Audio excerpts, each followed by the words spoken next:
Assalamualaikum warahmatullahi wabarakatuh. Kembali lagi di channel Marsha Subiakto. Pada kesempatan kali ini kita akan kembali membahas informasi menarik. Kali ini tentunya kembali terkait dengan P3K atau pegawai pemerintah dengan perjanjian kerja. Jadi pada kesempatan kali ini kita akan coba kembali bahas berkaitan dengan seleksi P3K di tahun 2023 ini. Jadi hari ini kembali ada berita menarik berkaitan dengan hal tersebut.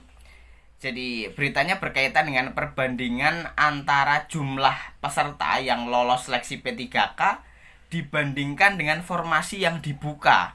Ternyata masih banyak formasi kosong ya, terutama untuk formasi atau kebutuhan khusus pada P3K di tahun 2023 ini. Dan tentunya hal ini juga banyak dikeluhkan oleh teman-teman peserta seleksi P3K khususnya pada formasi umum. Mereka berharap agar formasi umum bisa mengisi kekosongan formasi khusus sehingga tidak sia-sia gitu ya. Anggaran yang sudah dikeluarkan oleh pemerintah, waktu yang sudah dikeluarkan oleh pemerintah dalam hal ini Kementerian Pan-RB dan BKN dan juga masing-masing instansi, tetapi hasilnya bisa maksimal, yaitu formasi khusus bisa terisi secara penuh.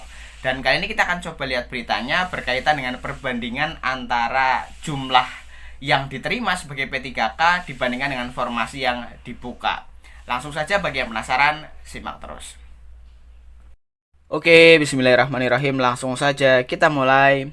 Jadi inilah berita atau informasi berkaitan dengan perbandingan jumlah peserta lulus seleksi P3K 2023 dan formasi.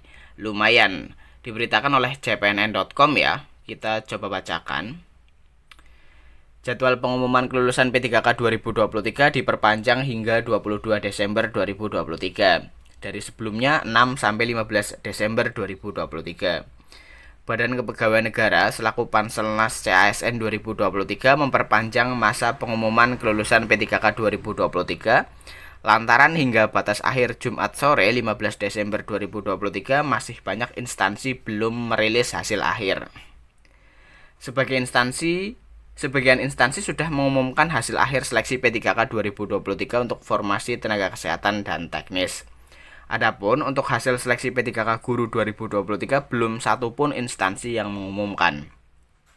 Pemerintah Kabupaten Lombok Tengah, Provinsi Nusa Tenggara Barat, termasuk instansi yang sudah mengumumkan kelulusan P3K Nakes 2023 dan P3K Teknis 2023.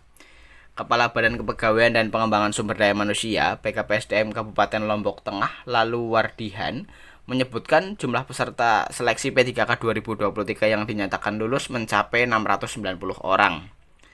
P3K tenaga kesehatan yang lulus sebanyak 651 orang dan tenaga teknis 39 orang. Sedangkan untuk guru P3K masih belum diumumkan, kata Lalu Wardihan di Praia, Selasa 19 Desember 2023. Jumlah peserta seleksi P3K 2023 yang dinyatakan lulus tersebut kurang dari kuota yang telah ditetapkan.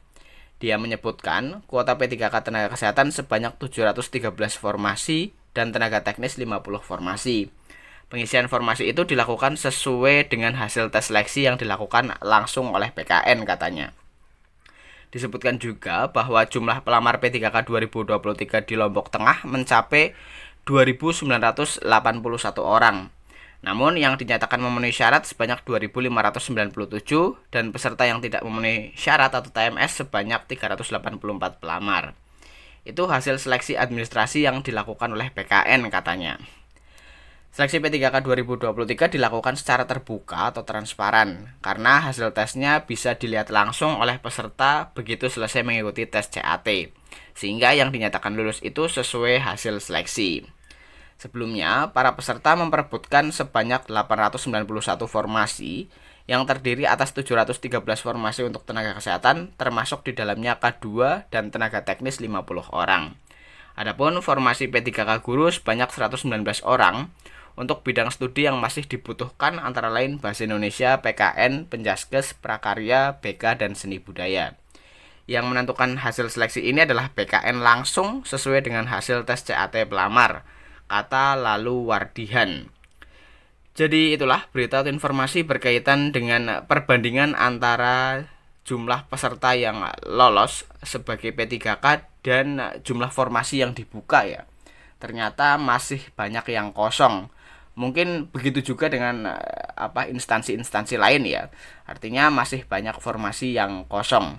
Kita tunggu ke depan apakah PKN maupun Kementerian Pan-RB mengeluarkan regulasi atau aturan untuk reformulasi gitu ya. Jadi pengisian formasi kosong bisa diisi oleh kebutuhan umum misal. Jadi kita tunggu saja ke depan bagaimana kelanjutannya. Jadi mungkin itu informasi yang bisa disampaikan pada kesempatan kali ini. Jika ada tanggapan atau pertanyaan silahkan tinggalkan di kolom komentar. Terima kasih, mohon maaf bila ada kesalahan. Wassalamualaikum warahmatullahi wabarakatuh.